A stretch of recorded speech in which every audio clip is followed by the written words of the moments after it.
So, two U.S. senators are calling on Congress to strengthen America's cybersecurity efforts to protect future elections from foreign interference, particularly the midterms.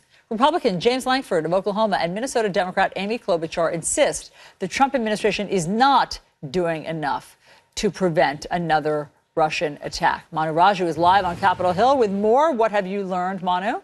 Yeah, Allison, these two senators have been on the leading edge in Congress, pushing legislation to bolster the election security heading into the midterms. But after pushing this bill for a year, the bill is just getting a vote in committee this month. And yesterday I had a chance to talk to them about their views about what has and hasn't been done. Their concerns that the president has not been focused enough on this issue, as well as the fact that senators themselves have been targeted by the Russians. Are you concerned at all, Senator, that the White House, specifically the president, has not been focused enough on this threat come 2018? There has been some concern on that. The White House just this week had an election whole task force meeting that occurred, getting all the major cabinet officials together to be able to get an update of what's happened, what has been done, what has not been done. But the Intelligence Committee has been very active on this. The Department of Homeland Security has been very active on this.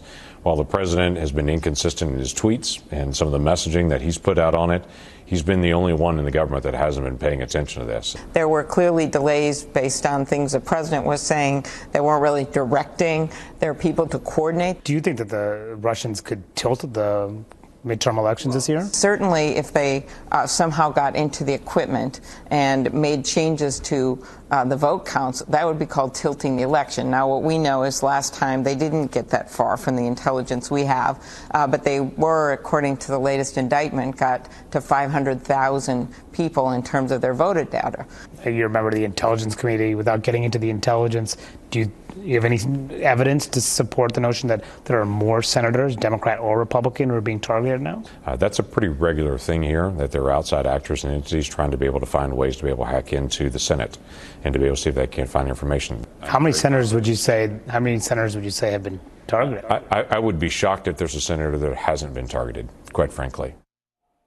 And that last comment coming after that report that Claire McCaskill of Missouri has been targeted, James Lankford, they're saying that many senators have been targeted, as well as, despite the bipartisan support for their bill, however, there has been some partisan sniping about more money for election security. Yesterday on the floor of the Senate, there was an effort by Democrats to increase funding by $250 million for election security. That was voted down along party lines because Republicans said that there's already been $380 million set aside, and that money should be spent first. Guys.